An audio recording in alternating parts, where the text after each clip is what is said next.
سید السادات حضرت حسن رضی اللہ تعالیٰ عنہ آپ علیہ الصلوۃ والسلام کے نواسے ہیں، اور آپ اپنے بھائی حضرت حسن رضی اللہ تعالیٰ عنہ سے 1 سال چھوٹے تھے، اس لیے آپ کی عمر جناب محمد رسول اللہ صلی اللہ علیہ وسلم کی وصال کے وقت اور بھی کم تھی، یعنی کہ آپ کی عمر 6 برس اور چند مہینے کی تھی۔ یہ سوال آتا ہے کہ 6 برس کی جو عمر ہے اور 6 برس کا بچہ دن کی باتوں کو محفوظ کر سکتا ہے یا نہیں،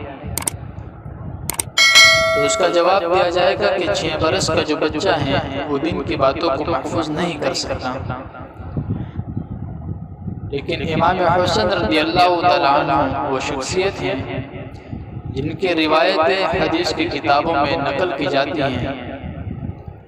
اور محدثین نے اس جماعت میں حضرت کا شمار کیا ہے جن سے 8 حدیثیں منقول ہیں۔ حضرت امام حسین رضی اللہ تعالیٰ عنہ فرماتے ہیں کہ میں نے اپنے نانا جناب محمد رسول اللہ صلی اللہ علیہ وسلم سے سنا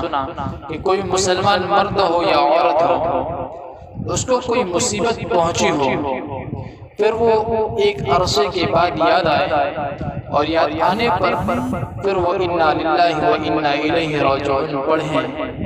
تو اس کو اس وقت بھی اتنا ہی ثواب ملے گا جتنا اس کو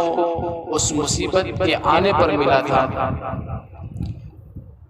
یہ بھی حضور صلی اللہ علیہ وسلم کا ایک ارشاد آپ سے منقول ہے کہ میری امت جب دریا پر سوار ہو تو سوار ہوتے وقت بسم اللہ مجرہا و مرساہا ان ربی لغفور رحیم پڑھا کریں، تو یہ ڈوبنے سے محفوظ ہو جائیں گے، امن میں آ جائیں گے۔ آگے چل کر امام حسین رضی اللہ تعالیٰ عنہ نے 25 پیدل حج کیے، اور نماز اور روزے کی بھی بہت کثرت فرماتے تھے، اور صدقہ اور دین کے ہر کام میں کثرت سے پیش رہتے تھے، اس کا اہتمام کرتے تھے۔ ربیعہ رحمۃ اللہ علیہ کہتے ہیں کہ میں نے حضرت امام حسین رضی اللہ تعالیٰ عنہ سے پوچھا کہ آپ کو اپنے نانا کی کوئی بات یاد ہے؟ انہوں نے فرمایا ہاں، میں ایک کھڑکی پر چڑھا جس میں کھجور رکھی ہوئی تھی، میں نے اس میں سے ایک کھجور لی اور اپنے منہ میں رکھ لی۔ حضور نے فرمایا اسے پھینک دو، اس لیے کہ ہم صدقے کا مال نہیں کھاتے اور صدقے کا مال جائز نہیں ہے ہمارے لیے۔ حضرت امام حسین رضی اللہ تعالیٰ عنہ سے حضور صلی اللہ علیہ وسلم کا ارشاد بھی منقول ہے کہ آدمی کے اسلام کی خوبی یہ ہوتی ہے کہ بیکار کاموں میں مشغول نہ ہو، فضول کاموں سے بچے۔ اس کے علاوہ اور بھی متعدد روایت آپ سے منقول ہیں۔ کہنے کا مقصد یہ ہے کہ ہم لوگ بچوں کو واہی تباہی فضول باتوں میں لگاتے ہیں،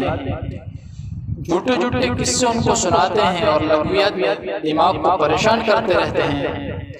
اگر ہم اپنے بچوں کو اللہ والوں کے قصے تلاش کر کے ان کو سنائے جائیں، اور بجائے جن اور بھوت سے ڈرانے کے اللہ اور اس کے عذاب سے ڈرائیں، اور اللہ کی ناراضگی کی اہمیت اور ہیبت دل میں پیدا کریں، تو دنیا میں بھی ان کی کارآمد ہوگی، مفید ہوگی، اور آخرت میں بھی مفید ہے ہی۔ بچپن کا زمانہ حافظے کی قوت کا زمانہ ہوتا ہے،